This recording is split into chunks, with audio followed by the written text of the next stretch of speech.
Hi, let's take a look at a book that calmly, carefully, and convincingly dismantles some of the major claims of Bart Ehrman. That's a quote from Robert Yarborough, Covenant Theological Seminary.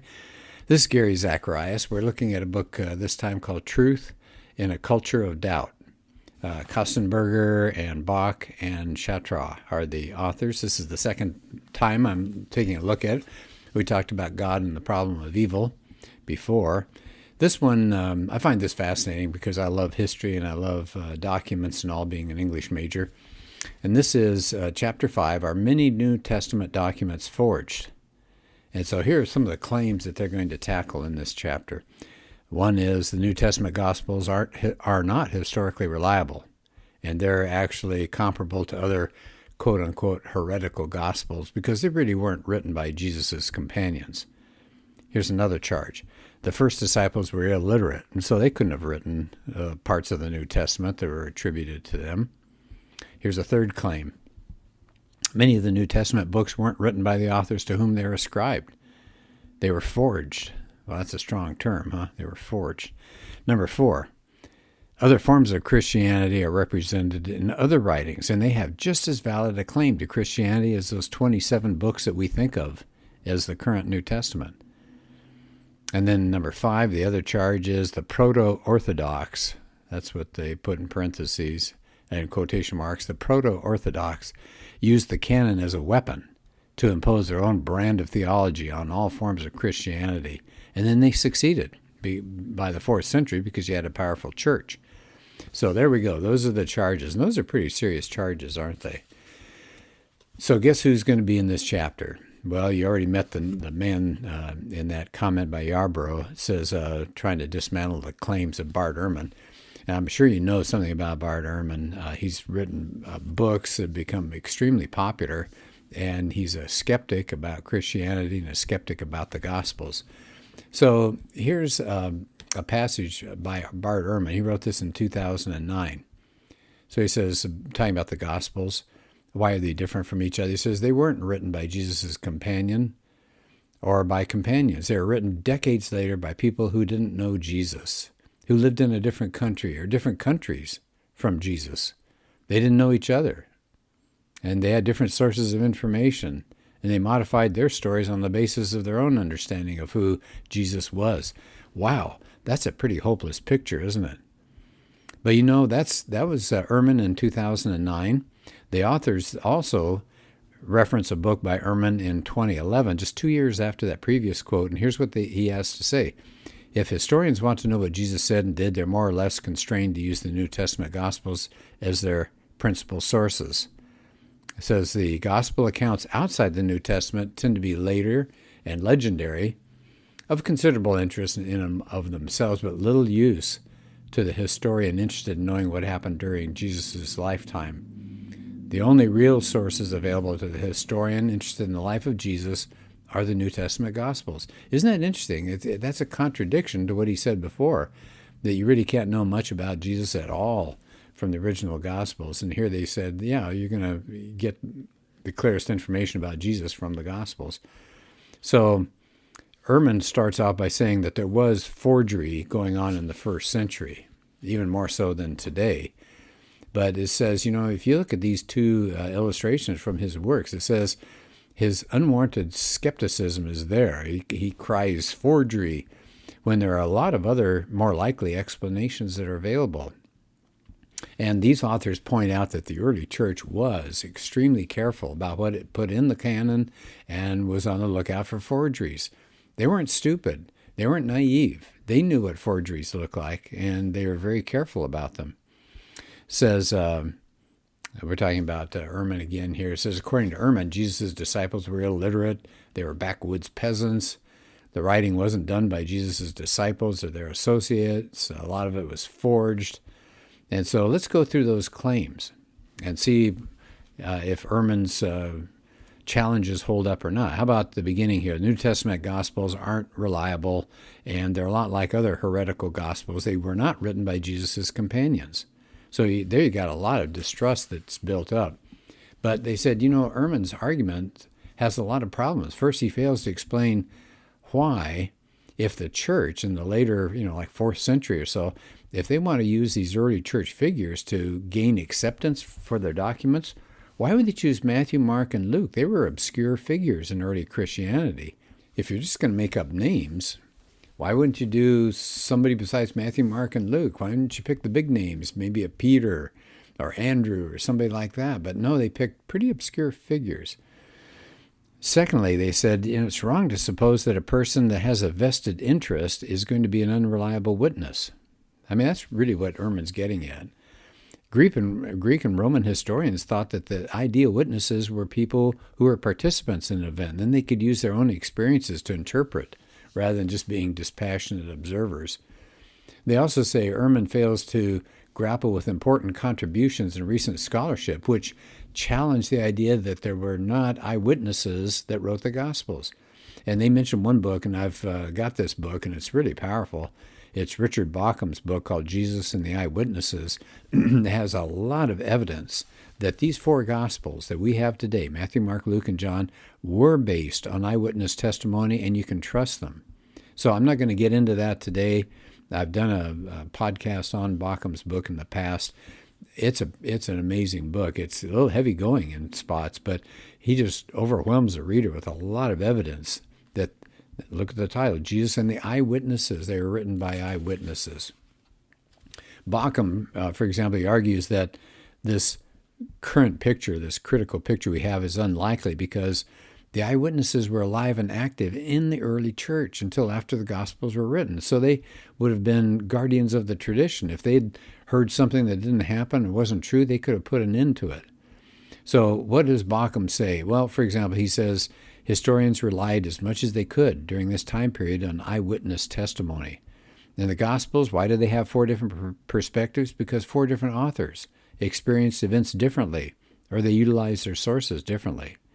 And Bauckam traces back to Papias and says he's reliable, and that Papias talks about eyewitnesses and elders who sat at their feet and disciples of the elders. In other words, you have a continuation of the same story, person after person after person. J. Warner Wallace talks about this a lot, where let's say you pick up a gun at a scene of a crime, and then it's held for several months or years, and anybody who wants to take a look at it has to sign out for it. So you've got this chain of custody, and he says that's what you get here. Papias, in fact, claims when he was a young man, that'd be like the 80s AD, many members of the 3 generations were still alive, including eyewitnesses. So you have eyewitnesses, people who sat at their feet, and then disciples of those people. And Bauckam also argues that the names in the Gospels themselves are very accurate to what were popular names during this time period. So I'll move along, but I just want you to think about how important Bauckam is to this part of the book, that you can trust that eyewitnesses were involved in the writing of the Gospels. So I'm going to skip over some of that.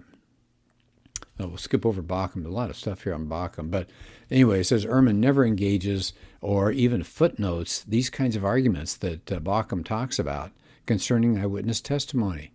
And then the question is, didn't he read Bauckam's work that was published in 2006? Is he unaware of its existence? And they said Ehrman over and over again will make a claim, but he fails to mention that his is not necessarily the only position, and in fact, it's probably not the primary position. So it says Ehrman does not give a complete picture of what some of the best scholarship, and not even necessarily evangelical scholarship, but not what the best scholarship is saying. Okay, let's go to claim 2. The first disciples were illiterate, so they couldn't have written the Gospels. It says, really? It says literacy and education, those things were important to first century Jews. They're promoted for boys starting about ages 6 or 7. And Ben Witherington talks about this. They quote him. It says, first of all, fishermen are not peasants. They were businessmen. They had to have a scribe or had to read and write a little bit to deal with tax collectors. And if Jesus had Matthew with him and others who were tax collectors as disciples, they were literate. They were not peasants. So they said that's a real caricature to suggest that Jesus' disciples were all a bunch of illiterate peasants. In an oral culture, by the way, as they point out, all you have to be able to do is to dictate to somebody else. And then that person can write it down. So were they illiterate? Probably not. It says you could have secretaries at this time period to put oral Greek into written forms of communication if you needed that kind of help. And in fact, it says there's a probability that Paul, for example, did use secretaries, and even Peter. They've got Ehrman admitting virtually all the problems with what I've been calling forgeries can be solved if secretaries were heavily involved in the composition of the early Christian writings. Isn't that interesting? I mean, think about that again. Let's just pause for a second here. So Ehrman claims these things were forged because the gospel writers were too illiterate to have written this material, but then he even says, well, you can toss everything I've said out the window if they had secretaries. I don't get it. Why would he make the claim if it can be so easily refuted? All right, how about claim number 3? Many of the New Testament books weren't written by the authors. They were forged, not the authors that were noted, Matthew, Mark, Luke, and John. So he casts aspersions on these traditional authorships that were given because he said there were a lot of forgeries back then. And he dismisses all sorts of external traditions. He contradicts his own arguments. He minimizes the idea of secretaries, and he talks about so much conflict and diversity in the early church, but none of that stuff is supported at all. So I'm going to skip over claim 3 because they get very specific why, for example, the 1 Peter book, 1 Peter, why that is called forged by Ehrman, but why it's probably not. 2 Peter, was that forged? No. They have another explanation for that. How about 2 Thessalonians? That's a charge that Ehrman makes as being forged. No, they have reasons to support why that's not the case. Now, these things are pretty detailed, so I'm going to skip over them. Test case number 4, Paul didn't write Ephesians. Oh, really? And they explain why it's probable that he wrote Ephesians. Let's go to claim 4. Other forms of Christianity are represented in other writings, and they're just as valid as the 27 books we have today. So basically, what's Ehrman saying? That there's no way to distinguish between the books that are in the New Testament and the ones that got excluded. They say across the theological spectrum, almost all scholars agree that the materials representing the divergent forms of Christianity, the Apocrypha, the false documents, they're from the 2nd and 3rd centuries. They're old. They're absolutely old. We have to remember that. So none of those apocryphal gospels were even considered for inclusion in the New Testament canon. And it says the majority of scholars agree that most, if not all, the New Testament documents were done by the end of the 1st century. So here you've got this gap of time before these fake gospels come along. It says strong evidence exists that you can trust the claims of the New Testament writings to be from an apostle or somebody connected to an apostle and based or based on eyewitness testimony. So that's pretty powerful. Okay, so I'm going to skip. Now, I might just stop for a second here. Let's pick one of these oddball books from the 2nd or 3rd century. Let's do the Gospel of Thomas. It has 114 sayings of Jesus, and some of them are pretty strange, but some do sound like what Jesus said. And the catch is they're very different than the New Testament Gospels. They don't have a storyline. They don't have any account of Jesus' birth, death, or resurrection. And most people believe, says the broad consensus, is that Thomas was written late 2nd century, a lot later than the canonical Gospels. As it says many times in there, the Gospel of Thomas appears to be dependent on New Testament material.